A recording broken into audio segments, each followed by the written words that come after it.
Hello everyone, this is Rishita from Sarat Chandra IAS Academy. So as a part of our daily current affairs series, today I brought up with articles from Hindu, Indian Express and PIB. Okay, so today we'll start our topics, that is charges made against Justice Varma proved. Okay, so it comes under APPSC&TGPSC lo manaki paper 3 lo vastundi polity kinda. Next, retail inflation hits 19-month high as food and fuel prices rises. ఇది ఎక్కడ అంటే that is paper 4లో వస్తుంది మనకి. Next, national commission for scheduled caste submits annual report. Okay, so అది ఎక్కడ అంటే that is paper 3లో వస్తుంది మనకి. Next, Kazakhstan desperate for rain turns to cloud seeding. So ఇది ఎక్కడ సైన్స్ అండ్ టెక్నాలజీలో దట్ ఈస్ పేపర్ 5లో వస్తుంది మనకి. So next we have this, ఈరోజు మనం హిందూ పేపర్ చూస్తే కనుక so starting editorial starting page itself, not even editorial. So starting పేజ్లోనే మనకి ఫారిన్ కంట్రిబ్యూషన్ రెగ్యులేషన్ బిల్ మీద డిబేట్ జరుగుతుంది అని వచ్చింది, రైట్? సో అది ఇంకా బిల్ స్టేజ్లోనే ఉంది కాబట్టి మనం దాని గురించి చదవాల్సిన అవసరం లేదు.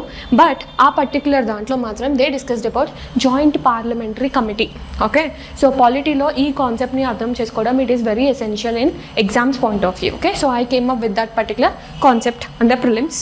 Next, mains enrichment segment as well as daily practice questions. Okay, so with this will start our first article. So actually మనందరికీ తెలిసిందే, ఇదేమి కొత్త కేసు కాదు మనకి, justice Varma case.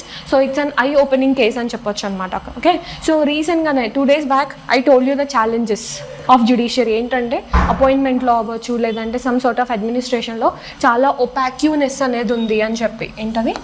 ఒపాక్యూనెస్, right? So ఒపాక్యూనెస్ అనేది ఉంది అని చెప్పి మనం అనుకుందాం జ్యుడిషియరీలో, రైట్? సో ఈ పర్టికులర్ కేస్ మనకి గుర్తుంటే కనుక I just tell you the glimpse of this particular case.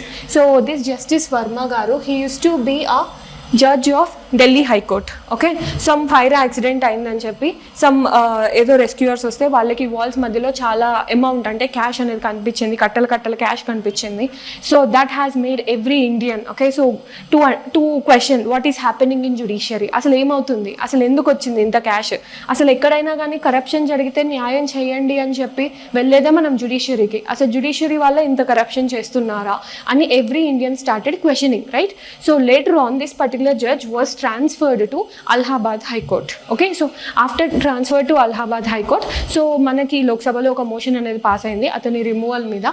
So later on he himself resigned from that being a judge anamata, ante judge post nunchi he himself resigned. Okay, so this is the glimpse of that particular case. So ee roju adi enduku undante పేపర్లో the panel. Okay, so panel ఏం చెప్పిందంటే it has told that ఎప్పుడైతే ఒక substantial amount of record మనకు కనిపించిందో, so ఒక unilateral decision, ఇప్పుడు అక్కడ ఏం చేశారు జస్టిస్ వర్మ గారు, he decided unilaterally that I will resign from this post. Okay, but అలా డిసైడ్ అయినంత మాత్రాన ఇంత సబ్స్టాన్షియల్ ఎవిడెన్స్ దొరికినప్పుడు మేము అలా తీసి పక్కకి పెట్టలేము, రిమూవల్ ప్రాసెస్ అనేది కంటిన్యూ అవ్వాల్సిందే ఇన్ పార్లమెంట్ అని చెప్పి దే సెడ్ అనమాట. Okay, so this one I directly took it from the paper, ఎందుకంటే I have to make you understand what they said. Okay, so in this context we have to discuss what is important in prelims context kada. So ఇందులో మనకి article 124 is important. Okay, ఇది in terms of Supreme Court. Next ఇంకొకటి ఏంటంటే that is article 217. Okay, so article 124 అనేది మనం ఒక 2 days బ్యాకే we discussed, right? So article 124 discusses about appointment అని మొన్న చెప్పాను, బట్ సబ్ క్లాస్ 4లో మాత్రం it will discuss about removal of supreme court judges. So in article 217 will discuss about appointment of high court judges and their removal process. Okay, so in high courts అనమాట. Okay, so it's state level, right? So ఆ తర్వాత అసలు procedure ఏంటి, procedure ఎలా start చేయాలి in terms of removal అని చూస్తే కనుక మనం, so first a motion. Okay, so a motion should be initiated. Okay, so a motion should be initiated in Lok Sabha అవ్వచ్చు, లేదు అంటే రాజ్యసభలో అవ్వచ్చు. ఆ particular motion, removal motion initiate చేయడానికైనా సరే వెన్ ఇట్ కమ్స్ టు లోక్సభలో అయితే కనుక 100 members షుడ్ యాక్సెప్ట్ ఇట్. అది రాజ్యసభలో ఎంతమంది? 50 members should accept the motion. Okay, so Lok Sabha lo aithe kanaka 100 members should accept the motion. When it comes to Rajya Sabha 50 members should accept the motion. Okay, so alla once motion accept chesaka eppudaithe speaker of Lok Sabha gaani speaker of Rajya Sabha gaani recognize chestaro, so when they accept it appudu em avutundante oka commission ni establish chestaru. Okay, so a commission will be established. Aithe ee commission lo manaki will have 3 members. Okay, so one will be from a judge of Supreme Court. Okay, so he will be a judge of Supreme Court. Next, Chief Justice of any High Court. Okay, ఒకళ్ళెవరు first judge of supreme court, next ఎవరు అంటే that is chief justice of high court, and the other one is distinguished jurist. Okay, in terms of speaker పరంగా ఎవరైతే ఒక distinguished jurist ఉంటారో so అతన్ని appoint చేస్తారు అని చెప్పొచ్చు అనమాట. ఓకే, సో ఈ 3 members కమిషన్ ఎప్పుడైతే ఒక కంక్లూజన్కి వస్తుందో like as removal is necessary అని చెప్పి ఎప్పుడైతే ఈ పర్టికులర్ కమిషన్ అనేది కనుక కంక్లూషన్కి వస్తుందో అప్పుడు ఏంటి, through special majority 2 houses pass అవ్వాలి. ఓకే, సో స్పెషల్ మెజారిటీ అంటే ఏంటి ఇక్కడ మనకి, దట్ ఈస్ సేమ్ మొన్న మనం డిస్కస్ చేసినట్టే, that is total membership of the హౌస్లో మెజారిటీ ఉండాలి. And next and not or అనుకుంటారు కొన్నిసార్లు ఎగ్జామ్స్లో కూడా అండ్ బదులు ఆర్ ఇస్తారు, బట్ నో, ఈ 2 కండిషన్స్ అనేవి సక్సీడ్ అవ్వాలి కాబట్టి యూ యూస్ అండ్ అనమాట. ఓకే, సో ఒకటి టోటల్ మెంబర్షిప్ ఆఫ్ ది హౌస్లో మెజారిటీ ఉండాలి and 2/3 of the present and ఓటింగ్లో ఉండాలి అని చెప్పొచ్చు. Okay, so through special majority. అయితే ఇక్కడ ఏంటంటే removal process for supreme court judges as well as high court judges is same. Okay, so once if it is passed, okay, so ఇట్లా 2 houses ఎప్పుడైతే ఒక స్పెషల్ మెజారిటీతో మనకు పాస్ అవుతుందో సో అప్పుడు ఏమవుతుందంటే the final order will be given by president. Okay, so president అనేవారు final removal ఆర్డర్ని ఇస్తారు. అంటే ఏంటి, ఒక స్టేట్మెంట్ రావచ్చు మనకి ఏంటంటే the judge of a Supreme Court or High Court can alone be removed by president. Alone no, ఎందుకంటే స్పెషల్ మెజారిటీ ద్వారా 2 houses will get involved. But final ఎవరు చెప్తారు మనకి, final removal it will be by president. Okay, next so ఆ తర్వాత impeachment. Okay, this particular word అనేది we continuous see in our Hindu paper లేదంటే Indian express కావచ్చు. So impeachment అన్న word అనేది ఎక్కువ వాడుతూ ఉంటారు. Okay, so but this particular terminology we have taken from American terminology. But మన కాన్స్టిట్యూషన్లో ఎక్కడ ఇంపీచ్మెంట్ అనేది లేదు in terms of judges. Okay, so మన కాన్స్టిట్యూషన్లో ఏమని మెన్షన్ చేసి ఉంటుందంటే రిమూవల్ ఆఫ్ అ జడ్జ్ అనే మెన్షన్ చేసి ఉంటుంది. Okay, so removal of judge అనే will be mentioning in our constitution. And one interesting fact ఏంటంటే so there is no judge, ఇప్పటిదాకా ఒక్క జడ్జ్ని కూడా ఆఫ్ సుప్రీం కోర్ట్ అవ్వచ్చు లేదంటే హైకోర్ట్ అవ్వచ్చు కంప్లీట్ రిమూవల్ ప్రొసీజర్ దాకా వెళ్ళి రిమూవ్ చేసిన ఇన్స్టెన్స్ అనేది లేదు. ఓకే, సో ఎందుకు లేదు అంటే ఇఫ్ యూ అబ్జర్వ్ సేమ్ సెషన్లో అవ్వాలి, రిమూవల్ ప్రొసీజర్ అంతా సేమ్ సెషన్లో అవ్వాలి అని ఉంటుంది మనకి. ఓకే, సో దానివల్ల అవ్వచ్చు లేదంటే సమ్ టైమ్స్ వాళ్ళ మధ్యలో రిజైన్ చేయడం వల్ల వచ్చి in some of the other way removal ప్రాసెస్లు అన్ని మధ్యలో ఆగిపోతాయి. So we have to wait, ఈసారి ఈ జస్టిస్ వర్మ గారి కేసు అనేది అసలు కంప్లీట్గా రిమూవల్ ప్రొసీజర్ దాకా వెళ్తుందా లేదంటే మధ్యలోనే ఆగిపోతుందా, we have to look forward for it. Okay, so in this way you have to read this particular article in prelims context. ఆ తర్వాత so today I came up with an economy topic as a second topic. So ఈరోజు మనం తెలుసుకోవాల్సింది ఏంటంటే that is retail inflation hits 19-month high. Okay, so first అసలు 19-month high అని చెప్పడం కంటే as I already told you, so ఎకానమీలో ఏంటి మనకి we have to know the terminology, right? So terminology తెలిస్తే మనకి ఈజీ అయిపోతుంది ఎకానమీ, రైట్? సో అసలు రీటైల్ ఇన్ఫ్లేషన్ అంటే ఏంటి, మొన్ననే చెప్పాను ఇన్ఫ్లేషన్ అంటే ఏంటి, రైజ్ ఆఫ్ ప్రైస్ అని కదా. సో మరి రీటైల్ ఇన్ఫ్లేషన్ అంటే ఏంటి, so there is a rise of price మనం అనుకున్నట్టు ఇన్ఫ్లేషన్లో. మరి రీటైల్ అంటే ఏంటండి, సో రీటైల్ అంటే ఫర్ ఎగ్జాంపుల్ డైలీ మనం యూస్ చేసే daily goods, that maybe food అవ్వచ్చు, దట్ మేబీ ఫ్యూయల్ అవ్వచ్చు. సో మన డైలీ యూసేజ్ ఆఫ్ గూడ్స్లో కనుక ప్రైస్ అనేది రైజ్ అవుతే we call it as a retail inflation. Okay, so if you observe అది 19-month హైలో ఉంది because of food and fuel అనమాట. ఓకే, సో మనం కనుక చూస్తే ఇక్కడ డిసెంబర్ 2024కి ఇట్ వాస్ 5.22%, మళ్ళీ 2025లో తగ్గింది, మళ్ళీ జూలై 2026లో షార్ప్గా రైజ్ అయింది అని చెప్పొచ్చు. ఓకే, సో అలా ప్రిలిమ్స్ కంటెక్స్లో మనం ఏం తెలుసుకోవాలి, so when ever this retail inflation comes in to picture you have to know about the concept of consumer price index. Okay, so అసలు కన్జ్యూమర్ ప్రైస్ ఇండెక్స్ అంటే ఏంటి, సో ఫర్ ఎగ్జాంపుల్ ఇప్పుడు consumer అంటే ఎవరండి, మనం, right? Those who consume from the shops like food అవ్వచ్చు, లేదంటే some sort of fuel అవ్వచ్చు, లేదంటే some sort of I can say housing అవ్వచ్చు, రైట్? రెంటల్ పరంగా ఉంటూ ఉంటాం. సో అలా, సో కన్జ్యూమర్ ప్రైస్ ఇండెక్స్ అంటే the goods and services which people consume. Okay, so వాటన్నిటిని ఒక బాస్కెట్లో వాటన్నిటిని కన్సిడర్ చేసి ఆ ప్రైస్ ఇండెక్స్ మీద ఒక ఇండెక్స్ ఇస్తారు మనకి. Okay, that is called consumer index. Okay, so consumed by households. Okay, అయితే ఇది ఎవరు ఇస్తారు మనకి? It was given by National Statistical Office. Okay, so under which ministry? అంటే that is National Ministry of Statistics and Program Implementation. Okay, so అందరు ఈ మినిస్ట్రీని confuse అవుతారు, so you have to read carefully. Okay, so మరి ఈ consumer price ఇండెక్స్కి ఎందుకు అంత importance అంటే, so actually I'll tell you a story here. Okay, 2014 వరకు మనకి WPI అంటే హోల్సేల్ ప్రైస్ ఇండెక్స్ అనేది ఒక ప్రిన్సిపల్ బెంచ్ మార్క్గా ఉండేది ఇండియన్ ఎకానమీకి in terms of monetary policy. అలా కాకుండా 2014లో ఉర్జిత్ పటేల్ అని ఒక కమిషన్ అనేది ఫామ్ అయింది, Urjit Patel commission. Okay, so ఈ ఉర్జిత్ పటేల్ గారి కమిషన్ రికమెండేషన్స్ ప్రకారం మన ప్రిన్సిపల్ బెంచ్ మార్క్ అనేది WPI నుంచి we made it to CPI అంటే Consumer Price Index. Okay, so I'll also tell you about wholesale price index, but first ఒక ఐడియా అనేది కన్స్యూమర్ ప్రైస్ ఇండెక్స్ మీద వస్తే మంచిది అన్నట్టు I'm discussing this first. Okay, ఎందుకంటే అదర్ న్యూస్లో ఉంది కాబట్టి. సో అలా అనమాట. ఓకే, సో ఉర్జిత్ పటేల్ గారు కమిషన్ ఎలా చెప్పిందో అలా మనం CPI సైడ్ వచ్చాం. ఓకే, సో ఇప్పుడు principal benchmark for monetary policy which will be done by our monetary policy committee ever, దేని ద్వారా అంటే that is through CPI consumer price index. Okay, so అయితే ఈ కన్స్యూమర్ ప్రైస్ ఇండెక్స్ అనేది monthly ఒకసారి వస్తుందా, లేదంటే 6 months ఒకసారి వస్తుందా, లేదంటే 1 yearకి ఒకసారి వస్తుందా? So it will come monthly. Okay, so monthly బేసిస్లో ఉంటుంది మనకి. సో బేస్ ఇయర్ అనేది రివైజ్ చేసి 2024కి మన వాళ్ళు ఈ మధ్య పెట్టారు. Okay, so it will be compounded separately. ఎట్లా అంటే రూరల్కి ఒకటి ఉంటుంది, అర్బన్కి ఒకటి ఉంటుంది, అండ్ కంబైన్డ్ స్కేల్ అనేది కూడా ఒకటి ఉంటుంది మనకి. ఓకే, సో నెక్స్ట్ ఇంకా ఈ ఇన్ఫ్లేషన్లోనే మనకి 2 types ఉంటుంది. First headline inflation, core inflation. Okay, headline inflation అనేది ఈజీగా గుర్తుపెట్టుకోవడానికి ఐ జస్ట్ టెల్ యూ ఆ trick. Okay, so headline inflation అనగానే హెడ్లైన్స్ గుర్తొస్తాయి, రైట్, న్యూస్ పేపర్లో, రైట్. సో మనకి జనరల్గా హెడ్లైన్స్లలో ఏముంటాయి, that fuel price has increased because strait of హార్మోన్స్లో సమ్ సార్ట్ ఆఫ్ క్రైసిస్ అనేది జరిగింది. ఓకే, సో అట్లా fuel price has increased because middle ఈస్ట్లో సమ్ వార్స్ అనేవి స్టార్ట్ అయినాయి. సో అలా, సో ఎప్పుడైతే హెడ్లైన్ ఇన్ఫ్లేషన్ వస్తుందో, so fuel and food will be added. Okay, so headline ఇన్ఫ్లేషన్లో ఏం చేస్తారంటే అన్నిటితో పాటు ఫుడ్ అండ్ ఫ్యూయల్ని కూడా యాడ్ చేస్తారు హెడ్లైన్లో. అలా కాకుండా కోర్ ఇన్ఫ్లేషన్ అంటే ఏంటంటే ఫుడ్ అండ్ ఫ్యూయల్ని మైనస్ చేస్తారు.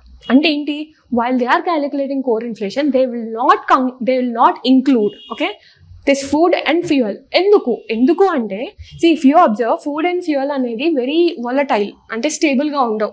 బికాస్ ఆఫ్ ఇప్పుడు స్ట్రైట్ ఆఫ్ హార్మోన్స్లో ఏమన్నా అయితే ఫ్యూయల్ ప్రైస్ పెరుగుద్ది, అది మన చేతిలో ఉండేది కాదు, రైట్. సో అందుకు అలాంటి మెషర్స్ కోసం ఒక కోర్ ఇన్ఫ్లేషన్ అనే కాన్సెప్ట్ తీసుకొచ్చారు, in which these 2 are excluded so that మిగతావి ఎలా పర్ఫామ్ చేస్తున్నాయో మనకి బెటర్గా అర్థం అవ్వడానికి. ఓకే, నెక్స్ట్, సో ఈ CPI ఇండెక్స్ అనేది as I told you base year అనేది రివైజ్ అయింది, రైట్. సో దానివల్ల న్యూ వెయిటేజెస్ కూడా వచ్చాయి. So this is already uh PYQ in CAPF exam, UPSC conduct చేసే ఎగ్జామ్లోనే. So I thought that okay, so మిగతా ఎగ్జామ్స్ అవ్వచ్చు, లేదంటే ప్రిలిమ్స్ అవ్వచ్చు ఈసారి. ఓకే, సో మనకి ఈ వెయిట్స్ అనేవి ఈసారి ఇంపార్టెంట్ అవుతాయి అన్నమాట. ఓకే, సో ఇందులో మనం గుర్తుపెట్టుకోవాల్సిన వెయిట్ చేంజెస్ ఏంటంటే, ఒకటి ఫుడ్ అనేది ఇట్ వాస్ డిక్రీజ్డ్, ఎంత అంటే 36కి వెళ్ళింది. నెక్స్ట్ హౌసింగ్ యూటిలిటీస్ అనేది ఒకటి ఇది పెరిగింది. తర్వాత transport and communication was also increased. తర్వాత రూరల్ వెయిట్ అనేది. సో ఇలా just pause this video and try to understand weights. Okay, so ఏ వెయిట్ ఎంత అయింది అని తెలుసుకోవడం అనేది ఇట్స్ వెరీ నెసెసరీ. బట్ ఒక బ్రాడర్ వేలో చూస్తే మాత్రం అన్ని వెయిట్స్ అనేవి పెరిగాయి, ఫుడ్ మాత్రం మనకి తగ్గింది అని చెప్పొచ్చు. ఓకే, సో తర్వాత next items in the basket. ఇందాకే చెప్పా కన్స్యూమర్ ప్రైస్ ఇండెక్స్ అంటే ఏంటి, సో మనం కన్స్యూమ్ చేసే అన్ని ప్రోడక్ట్స్ యొక్క ప్రైజెస్ కోసం ఆ ఒక బాస్కెట్లో అన్నిటిని ఇలా స్టోర్ చేస్తారు అని, రైట్. సో అంటే ఇంక్లూడ్ చేస్తారు అని, నాట్ స్టోరేజ్ బట్ ఇంక్లూడ్ చేస్తారు, రైట్. సో ఏమేమి ఇంక్లూడ్ చేస్తారు, దట్ ఈస్ లైక్ అప్పట్లో 299 ఉండేది, ఇప్పుడు బ్రాడన్ చేసి it was made into 358. Okay, so in this way you have to read this data. Okay, so next as I told you, so లాస్ట్కి నేను wholesale price index అంటే ఏంటో కూడా చెప్తాను అని చెప్పాను, in order to understand in a better way of CPI. Okay, so CPI అంటే as I told you consumers point of వ్యూలో ఉంటుంది. ఎప్పుడైనా చూసారా మన డాడీ వాళ్ళు హోల్సేల్ షాప్లో తెచ్చాను అంటారు, రైట్. అంటే ఏంటి, అక్కడ ప్రైసెస్ హోల్సేల్ లెవెల్లో ఉంటాయి అని అర్థం. అంటే ఏంటి, కొంచెం తక్కువగా ఉంటాయి. సో ఎప్పుడైతే ఒక ప్రైస్ ఇండెక్స్ అనేది హోల్సేల్ లెవెల్లో తీసుకుంటే కనుక దాన్ని మనం హోల్సేల్ ప్రైస్ ఇండెక్స్ అంటాం. ఇదేమో కన్స్యూమర్ లెవెల్లో తీసుకుంటారు, ఓకే, అంటే మన లెవెల్లో. హోల్సేల్ షాప్ దగ్గర తీసుకుంటే that's called wholesale price index. Okay, so difference ఏంటి రెండింటికి, సో ఇక్కడ గూడ్స్ అండ్ సర్వీసెస్ రెండు ఇంక్లూడ్ అయి ఉంటాయి. But when it comes to wholesale price index only గూడ్సే ఇంక్లూడ్ అయి ఉంటాయి. మోస్ట్లీ మెయిన్గా గూడ్సే ఇంక్లూడ్ అయి ఉంటాయి. ఇండైరెక్ట్గా కొన్ని సర్వీసెస్ ఏమన్నా ఇంక్లూడ్ అయితే అయ్యి ఉండొచ్చు, వీ డోంట్ నో. బట్ మెయిన్గా మాత్రం గూడ్సే ఇంక్లూడ్ అయ్యి ఉంటాయి. తర్వాత నెక్స్ట్ ఇది రిలీజ్ చేసేది ఎవరు? నేను చెప్పాను ఇందాక, national statistical office under ministry of statistics and programme implementation. మరి ఇది చేసేది ఎవరు అంటే it was by office of economic adviser. Okay, so base year of CPI ఏంటి నాకే తెలుసుకుందాం, దట్ ఈస్ 2024. మరి బేస్ ఇయర్ ఆఫ్ WPI అనేది ఏంటి? It is 2022 to 2023. Okay, so తర్వాత యాజ్ ఐ టోల్డ్ యు, ఇప్పుడు ఉర్జిత్ పటేల్ గారి కమిషన్ చెప్పినట్టు మనం principal benchmark of our monetary policy అనేది we are using CPI. Okay, so ప్రీవియస్గా WPI ఉండేది, but that was taken away. Okay, so these are the basic differences that you need to understand. Okay, with this will go to our next article. Okay, so next article ఏంటి అంటే that is national commission of scheduled caste అనేది మనకు తెలిసిందే. It's a constitutional body. So యాన్యువల్కి report and submission అనేది జరుగుతూ ఉంటుంది. So they submitted report to president of India. Okay, not to parliament, not to Lok Sabha. Okay, గుర్తుపెట్టుకోండి, ఎందుకంటే అలానే అడుగుతారు క్వశ్చన్స్, రిపోర్ట్ అనేది సో అండ్ సో అలా ఇచ్చారు అని. But no, they submitted to president of India. Okay, so ఈ పర్టికులర్ కంటెక్స్లో మనం ప్రిలిమ్స్లో ఏం నేర్చుకోవాలి ఈ ఆర్టికల్ నుంచి? So before going in detail about national commission of scheduled caste, what I thought is these 3 articles are very dangerous in polity కదా. ఎందుకు అంటే so we of and confuse. ఇది ఏమంటారు 338 SC నేమో, లేదు అంటే 338 నేషనల్ కమిషన్ ఆఫ్ ST నేమో. So అలా మనం అప్పుడప్పుడు దీనికి ఇలా అయిపోతుంటాం, రైట్? సో అందుకే ఐ థాట్ లైక్ ఫస్ట్ దీని మీద క్లారిటీ తెచ్చుకుంటే మనం national commission of scheduled caste మీద ఫర్దర్గా we can study. Okay, so ఇప్పుడు 338 I will tell you a small mnemonic. Okay, so I hope it will help you. Okay, so first ఏంటంటే 338B మొత్తానికే మర్చిపోండి. ఎందుకు అంటే 338Bలో B ఉంది, నేషనల్ కమిషన్ ఫర్ బ్యాక్వర్డ్ క్లాసెస్లో B ఉంది, right? So we can link like that. Okay, so ఇప్పుడు ఈ రెండు గుర్తుంటాయి మనకి. తర్వాత నెక్స్ట్ ఎప్పుడైనా సరే కాన్స్టిట్యూషన్లో ఫస్ట్ టైం వస్తుంది మనకి విల్ గెట్ 338. తర్వాత నెక్స్ట్ 338A కదా. సో ABCDలో ఫస్ట్ C వస్తుంది, తర్వాత T వస్తుంది, రైట్? సో అలా గుర్తుపెట్టుకోండి. I use to remember like that. Okay, so అలా. సో 338 అంటే ఫస్ట్ C వస్తుంది, so national commission of scheduled caste. తర్వాత 338A అంటే national commission for scheduled tribes. B అనేది ఉంటుంది కాబట్టి B. Okay, done. సో ఆ తర్వాత నెక్స్ట్ ఈ అమెండ్మెంట్స్ అనేవి కూడా important. Okay, so 89th constitutional amendment act ప్రకారం మనకి దేర్ వాజ్ ఆ సపరేషన్. అంటే ఏంటి, అప్పటిదాకా రెండు కలిసి ఒక కమిషన్ ఉండేది. That was segregated to national commission for scheduled caste and national commission for scheduled tribes. Okay, next national commission for backward classes అనేది కాన్స్టిట్యూషనల్ అమెండ్మెంట్ ఎప్పుడు వచ్చింది? 102nd కాన్స్టిట్యూషనల్ అమెండ్మెంట్ యాక్ట్ ద్వారా. సో ముందు it used to be a statutory body అంటే it was established under a law. కాకపోతే it was made constitutional body by adding article 338B. Okay, so all these 3 are constitutional bodies. Okay, so next what we have to remember. ఇప్పుడు ఇందాక చెప్పాను కదా national commission of schedule caste అనేది will discuss further. So ఇక్కడ discuss చేద్దాం. ఏంటి అంటే this national commission for scheduled caste reports అనేవి అన్ని they will be recommendatory. They are just recommendatory, they are not binding on government. Okay, పక్కా పాటించాలని ఏం లేదు. They are just advices and recommendations మాత్రమే. But they can investigate, monitor and make recommendations in context of welfare for scheduled caste అని చెప్పొచ్చు. Okay, so తర్వాత next the కాన్స్టిట్యూషన్లో ఎక్కడైనా ప్రిస్క్రైబ్ చేసి ఉందా? వాళ్ళ అపాయింట్మెంట్ అవ్వచ్చు, లేదంటే వాళ్ళ టెన్యూర్స్ అవ్వచ్చు. So constitution does not prescribe what you call separate selection committee అన్నమాట. Okay, so they will be appointed by president, right? So president under his warrant అనమాట. Okay, so under his hand and seal అని కూడా అంటూ ఉంటారు. Okay, so మరి వాళ్ళ condition of service అయితే ఏంటి, టెన్యూర్ అనేది ఏంటి, అది ఎవరి చేతిలో ఉంటుందంటే it will be in the hands of president, not under the hands of central government or not under the hands of parliament. ఎందుకు అంటే దీస్ ఆర్ కాన్స్టిట్యూషనల్ బాడీస్లలో టెన్యూర్ కానీ లేదంటే some sort of conditions of service అనేది president చేతిలో ఉంటుంది. Statutory అయితేనే central government involvement ఉంటుంది. Okay, so these are constitutional bodies కాబట్టి ప్రెసిడెంట్ చేతిలో ఉంటాయి. Okay, so next, so that is the completion of that particular article. So నిన్ననే మనం డిస్కస్ చేసాం ఏంటి, that world is facing super El Niño అని, right కదా. So today it is a good example stating that our news paper will be a linked document. ఎందుకు నేను linked document అంటున్నా అంటే ఈ రోజు మనకి ఏమొచ్చింది న్యూస్, క్లౌడ్ సీడింగ్. నిన్న మనం ఎల్నినోలో ఏం తెలుసుకున్నాం, ఎల్నినో వల్ల మనకి గ్లోబల్ టెంపరేచర్స్ రైజ్ అవుతాయి. సో వన్స్ టెంపరేచర్స్ రైజ్ అయినప్పుడు మనకి రెయిన్ ఫాల్స్ కరెక్ట్గా ఉండవు, రైట్? సో రెయిన్ ఫాల్స్ కరెక్ట్గా లేనప్పుడే కదండి మనం క్లౌడ్ సీడింగ్ లాంటి టెక్నిక్స్ వాడతాం, right? So this is a El Nino year. So దానికి సంబంధించిన కాన్సెప్ట్స్ అన్ని మనకి కంటిన్యూస్గా వస్తూనే ఉంటాయి. So ensure that you will learn these concepts regularly. Okay, so ఎవరు Kazakhstan. Okay, so Kazakhstan has desperate for rain. ఎందుకంటే ఆల్రెడీ వాళ్ళకి రెయిన్స్ పడవు, మళ్ళీ ఇందులోటి ఇది ఎల్నినో ఇయర్, సో వాళ్ళకి అసలు వర్షాలు లేవు. అందుకు they are turning towards this cloud seeding technique. అసలు క్లౌడ్ సీడింగ్ టెక్నిక్ అంటే ఏంటి?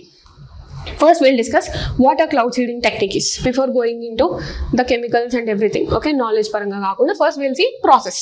సో ఫస్ట్ ఏంటంటే ఈ క్లౌడ్ సీడింగ్ టెక్నిక్లో అందరికీ ఒక అపోహ ఉంటుంది. ఏంటంటే క్లౌడ్స్ని ఫామ్ చేసేస్తాం మనం త్రూ క్లౌడ్ సీడింగ్ టెక్నిక్ అని.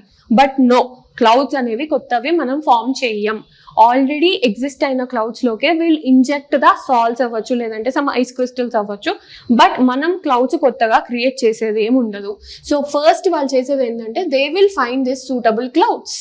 ఓకే, సో సూటబుల్ క్లౌడ్స్ చూసి ప్లేన్స్ని పైకి పంపించి అక్కడ ఏమంటారు salts will be released in to the promising clouds. అంటే ఏంటంటే which are like good clouds, అంటే good clouds in terms of rainfall. ఈ క్లౌడ్స్ నుంచి మనకి పక్కా రెయిన్ఫాల్ పడుతుంది అన్న దగ్గరికి సాల్ట్స్ అనేవి రిలీజ్ చేస్తారు త్రూ ప్లేన్స్. ఆ తర్వాత కండెన్సేషన్ స్టార్ట్ అవుతుంది. ఓకే, సో కండెన్సేషన్ అంటే ఏంటి? సో కండెన్సేషన్ అంటే వాటర్ వేపర్ నుంచి వాటర్గా ఫామ్ అవ్వడం, right? So which is very essential in cloud formation కదా. సో కండెన్సేషన్ దానివల్లనే మనకు రెయిన్ఫాల్స్ కూడా వస్తూ ఉంటాయి, రైట్? సో కండెన్సేషన్ అవుతుంది. కండెన్సేషన్ తర్వాత నెక్స్ట్ ఎప్పుడైతే రెయిన్ఫాల్ అంటే డ్రాప్లెట్స్ అనేవి చాలా హెవీ అవుతుందో సో అప్పుడు రెయిన్ అనేది స్టార్ట్ అవుతుంది, రైట్? సో దీనివల్ల మనకి 15 to 25% ఎక్స్ట్రా రెయిన్ఫాల్ మాత్రమే వస్తుంది. It is not like through cloud seeding technique you can get 100% rainfall అంటే నో. వచ్చేదానికంటే జస్ట్ ఒక 15 to 25% మాత్రమే ఎక్స్ట్రాగా వస్తుంది. ఓకే, సో ఇలాంటి ఎక్స్ట్రీమ్ స్టేట్మెంట్స్ ఇచ్చినప్పుడు right away you just eliminate those. Okay, so ఇది ఒక ప్రాసెస్ అనమాట. Okay, cloud seeding process. So as I told you cloud seeding is not equals to cloud creation కదా. So next ఇక్కడ ఇంకొకటి ఏంటంటే that is cold cloud seeding అనేది ఒకటి ఉంటుంది, వార్మ్ క్లౌడ్ సీడింగ్ అనేది ఒకటి ఉంటుంది. ఓకే, సో ఫస్ట్ మనం ఈ రెండు కాన్సెప్ట్స్ చూద్దాం, తర్వాత will look in to this. Okay, so first cloud seeding, what is it? Cold cloud seeding. Cold cloud seeding అంటే ఏంటంటే క్లౌడ్స్లో కూడా 2 types ఉంటాయి. ఒకటి కొంచెం టెంపరేచర్స్ లో ఉంటాయి, దట్ ఈస్ కోల్డ్ ఉంటాయి. కొన్ని ఎలా ఉంటాయి అంటే హాట్ ఉంటాయి. Okay, so they are called warm cloud seeding. అంటే టెంపరేచర్స్ అనేవి when compare to cold cloud సీడింగ్తో పోలిస్తే ఇక్కడ ఎక్కువగా ఉంటుంది టెంపరేచర్. ఓకే, సో ఇప్పుడు గ్లేషియోజెనిక్ అంటే ఏంటంటే glaciogenic is a process where ice can be formed అనమాట. ఓకే, సో ఐస్ అనేది ఫామ్ అయ్యి కండెన్సేషన్కి హెల్ప్ అవుతుంది. ఓకే, సో ఆ తర్వాత నెక్స్ట్ వచ్చేసింది ఏంటంటే హైగ్రోస్కోపిక్ అనేది ఏం చేస్తుందంటే ఈ హైగ్రోస్కోపిక్ ద్వారా ఈ పర్టికులర్ సాల్ట్ పార్టికల్స్ అనేవి చుట్టుపక్కల ఉన్న వాటర్ని ఈజీగా గ్రాస్ప్ చేసేలా చేస్తాయి క్లౌడ్స్కి. ఓకే, సో హైగ్రోస్కోపిక్ అంటే ఇప్పుడు ఫర్ ఎగ్జాంపుల్ అక్కడ సాల్ట్ పార్టికల్స్ ఉన్నాయి అనుకోండి, విచ్ ఆర్ హైగ్రోస్కోపిక్. చుట్టుపక్కల ఉన్న వాటర్ పార్టికల్స్ అన్నిటిని ఇంటరాక్ట్ చేసి క్లౌడ్లోకి ఇన్వైవ్ అయ్యేలా చేస్తాయి. దానివల్ల రెయిన్ఫాల్ కూడా పెరుగుతుంది మనకి. ఓకే, సో అదే గ్లేషియోజెనిక్ అంటే ఏంటంటే it will reduce the temperatures, అంటే ఏంటి వాటర్ ఫార్మేషన్ కూల్ చేయడానికి అలా. ఓకే, సో అలా నెక్స్ట్ సో ఎలాంటి కెమికల్స్ వాడతారు? దిస్ ఈజ్ ఆల్రెడీ ఆ ప్రిలిమ్స్ క్వశ్చన్, మనకు తెలిసిందే, రైట్? సో ఇప్పుడు మళ్ళీ వెళ్ళిన వల్ల ఈ టెక్నిక్స్ అనేవి వరల్డ్లో ఎక్కువ అవుతున్నాయి కాబట్టి మళ్ళీ ఇలాంటి క్వశ్చన్స్ వస్తూ ఉంటాయి మనకి పేపర్స్లలో. So silver iodide, dry ice అనొచ్చు, sodium chloride and potassium iodide are majorly used. ఇవే యూస్ చేస్తారని I never say, but majorly used chemicals అంటే ఇవే అనమాట మనకి. ఆ తర్వాత next I already told you cloud seeding can not guarantee rainfall. ఎందుకంటే క్లౌడ్ సీడింగ్ చేసిన తర్వాత కూడా మనకు ఒక ప్రాపర్ ఎఫెక్టివ్ ఎన్విరాన్మెంట్ లేకపోతే క్లౌడ్ అంటే రెయిన్ఫాల్ అనేది రాకపోవచ్చు మనకి. Okay, so cloud seeding can not guarantee you 100% rainfall will happen. Okay, so next అసలు వరల్డ్లోకి ఎవరు తీసుకొచ్చారు దీన్ని? ఓకే, ఒక ప్రాక్టికల్ వేలో ఎవరు చేశారు అంటే it was done by United States in the year 1946. మరి ఇండియాలో ఎక్కడ చేయలేదా? ఇండియాలో కూడా there are many instances where we used this cloud seeding technique. ఢిల్లీలో యూజ్ చేశారు, కర్ణాటకలో యూజ్ చేశారు, in some or the other way. Okay, so అలా ఆల్రెడీ ఇండియాలో కూడా చిన్న చిన్న ప్రాక్టీసెస్ అనేవి నడుస్తూనే ఉన్నాయి. Okay, so next so our next article అనడం కంటే I can say it has a prelims short, right? So prelims short ఈ రోజు ఏంటంటే జాయింట్ పార్లమెంటరీ కమిటీ. ఎందుకు నేను ఇది తీసుకున్నాను, as I already told you, FCRA bill అనేది ఉంది, బట్ దట్ బిల్ అనేది ఇంకా మనకి ఎందులో పాస్ అవ్వలేదు. So it is still in a debatable situation కాబట్టి ఆ పర్టికులర్ బిల్ అవసరం లేదు మనకి. బట్ ఆ పర్టికులర్ బిల్ని స్క్రూటినైజ్ చేయడానికి, ఓకే, స్క్రూటినైజ్ అంటే ఒక 100% వ్యూ యాంగిల్లో అంతా అబ్జర్వ్ చేయడానికి, to know the pros and cons of that particular bill, మనకి ఈ జాయింట్ కమిటీ అనేది పెట్టారు. జాయింట్ పార్లమెంటరీ కమిటీ అనేది ఎస్టాబ్లిష్ చేశారు. ఓకే, సో అసలు ఈ జాయింట్ పార్లమెంటరీ కమిటీ అంటే ఏంటి? సో మనం ఏం నేర్చుకోవాలి for exams point of view? Okay, so it is a temporary committee or ad hoc committee అని చెప్తారు. అంటే ఏంటి అసలు టెంపరరీ అంటే ఏంటి, అడ్హాక్ అంటే ఏంటి? కొన్ని పర్మనెంట్ కమిటీస్లో మనకి పార్లమెంటరీ కమిటీస్లో 2 టైప్స్ ఉంటాయి. ఓకే, సో ఫస్ట్ ఏంటి టెంపరరీ అడ్హాక్ అంటే ఏంటి, only for that specific purpose మాత్రమే ఆ కమిటీ ఉంటుంది. అలా కాకుండా కొన్నిటికి స్టాండింగ్ కమిటీస్ ఉంటాయి. స్టాండింగ్ కమిటీ అంటే ఏంటి? సో స్టాండింగ్ కమిటీస్ అంటే ఏంటంటే which are permanent in nature. Okay, so దీనికి ఎగ్జాంపుల్ ఏంటి? స్టాండింగ్ కమిటీస్కి ఎగ్జాంపుల్ ఏంటంటే పబ్లిక్ అకౌంట్ కమిటీ అనేది ఒకటి ఉంటుంది కదా మనకి. సో ఈ పబ్లిక్ అకౌంట్ కమిటీ అనేది ఆల్ ద టైమ్ ఉంటుంది. Okay, so that is standing committee అని చెప్పొచ్చు, which is permanent in nature. ఆ తర్వాత ఇంకోటి ఏంటి, that is temporary and ad hoc కమిటీకి ఎగ్జాంపుల్ ఏంటి మనకి? ఇప్పుడు ఎస్టాబ్లిష్ చేసిన ఒక joint parliamentary committee. Okay, so ఇప్పుడు మనం పేరు ద్వారానే చెప్పొచ్చు. జాయింట్ అంటే ఏంటి, లోక్సభ మెంబర్స్ ఉంటారు, రాజ్యసభ మెంబర్స్ ఉంటారు, both will be included, right? So మరి ఏ ప్రపోర్షన్లో ఇంక్లూడ్ అవుతారు అనేది ఇట్ డిపెండ్స్. ఎందుకంటే ఒక్కొక్క కమిటీకి sometimes the proportion may get varied. Okay, so but ఒక మోస్ట్ ఆఫ్ ద కేసెస్లో ఎలా ఉంటుందంటే, most of the cases 31 members ఉంటారు. So 21 will be from Lok Sabha and 10 members will be from Rajya Sabha. Okay, so and the chairman, okay, so chairman of this particular committee evaru ante it will be appointed by evaru ante speaker of Lok Sabha. Okay, so evaru speaker of Lok Sabha endukante Lok Sabha వాళ్ళు ఎక్కువ ఉన్నారు కాబట్టి. Okay, so all these people will be nominated, they will not be elected, they will be nominated. ఈ 31 members అనే వాళ్ళు లోక్సభలో nomination ఎవరు చేస్తారు? లోక్సభ స్పీకర్. అదే రాజ్యసభ నుంచి 10 మెంబర్స్ ఎవరు అంటే దట్ ఈస్ రాజ్యసభ చైర్పర్సన్ గారు చేస్తారు. ఓకే, సో చైర్మన్ ఎవరు అపాయింట్ చేస్తారు? He will be appointed by the speaker of Lok Sabha అని చెప్పొచ్చు. So in this way you have to know about this particular I can say committee. Okay, next so prelims trap ఏంటి? So ఇప్పుడు joint parliamentary committee అనేది ఒక constitutional committee అంటారు. Okay, so but it is not mention, it is not a constitutional body. Okay, so next joint parliamentary committee అనేది it is a permanent committee అంటారు. Okay, no, it is a ad hoc committee అంటే which is temporary. Okay, so recommendations అనేవి ఇస్తుంది but not legally binding. Okay, so joint parliamentary committee ఇచ్చేవి అన్ని recommendations మాత్రమే, they are not legally binding. Okay, so in this way just don't get trap in your prelims. Okay, so ఇలానే కొంచెం అటు ఇటు చేసి చెప్తూ ఉంటారు, but don't get trapped. Okay, next so ఈ రోజు మెయిన్స్ ఎన్రిచ్మెంట్ సెగ్మెంట్లో so I got a suggestion అంటే many people are asking me that, so can you please add the examples? ఎందుకంటే మాకు బెటర్ యూసేజ్ ఆఫ్ వర్డ్స్ వస్తుంది, so just meaning చెప్పకుండా examples కూడా చెప్పండి అని అడుగుతున్నారు. So I came up with examples own for this segment. Okay, so lose one's flair అంటే ఏంటంటే I will explain with example. Okay, so USA is losing its flare in world politics. Okay, so ఈరోజు example ఏంటి? USA is losing its flair in world politics అంటే అర్థం ఏంటంటే, so ఒకప్పుడు USA అనేది world ఒక హెజిమోనీ ఉండేది, అంటే పవర్ఫుల్ కంట్రీగా ఉండేది. కాకపోతే ఈ మధ్య ఏమవుతుందంటే, ఈ మధ్య వరల్డ్ అనేది మల్టీపోలార్ అయింది. మల్టీపోలార్ వరల్డ్ అంటే టూ మెనీ పవర్ అనేది ఒక్క కంట్రీ దగ్గర ఉండట్లేదు, టూ మెనీ కంట్రీస్ దగ్గర పవర్ అనేది ఇలా డివిజన్ జరిగింది. సో మల్టీపోలార్ వరల్డ్ అవ్వడం వల్ల సో ఇప్పుడు USA అనేది అప్పుడు ఉన్నంత హెజిమోనీలో కానీ అప్పుడు ఉన్నంత ఏమంటారు లైక్ పొలిటికల్ స్టాండ్ కానీ ఇప్పుడు యూఎస్కి ఉండట్లేదు వరల్డ్ పాలిటిక్స్లో. ఇఫ్ యూ అబ్జర్వ్ మిడిల్ ఈస్ట్లో లైక్ ట్రంప్ గారు చాలా రోజుల నుంచి ఒక మీడియేట్ చేద్దామని ట్రై చేస్తున్నారు, but it is not happening కదా. సో అలా this particular word came in this sports editorial, but manam ila we can use it in our answers. Okay, tarvata next black coat syndrome. Black coat syndrome అంటే ఏంటంటే, so మనం చూస్తే కనుక ఇండియాలో so common citizens, okay, so those who live in villages, okay, so వాళ్ళని ఇట్లా తను తప్పు చేశాడు కదా, నీకు అన్యాయం చేశాడు, వెళ్ళి కోర్టులో కేసు వేయి అని చెప్తాను అంటే, అమ్మో కోర్ట అమ్మ మాకేం తెలుసు అని అంటారు. జనరల్గా మనం వింటూనే ఉంటాం. ఓకే, సో అంటే ఏంటి, జడ్జెస్ అనగానే అమ్మో జడ్జెసా అని ఒక ఫీల్ వస్తుంది వాళ్ళకి. Okay, so anxiety, some sort of fear and anxiety వల్ల they don't feel like going towards the judges. Okay, so దాన్ని మనం బ్లాక్ కోట్ సిండ్రోమ్ అని అంటూ ఉంటాం. సో కాకపోతే ఇక్కడ మనం ఎగ్జాంపుల్ ఎలా చెప్పొచ్చు అంటే, recent virtual courts scheme and alternate dispute resolutions has reduced black court syndrome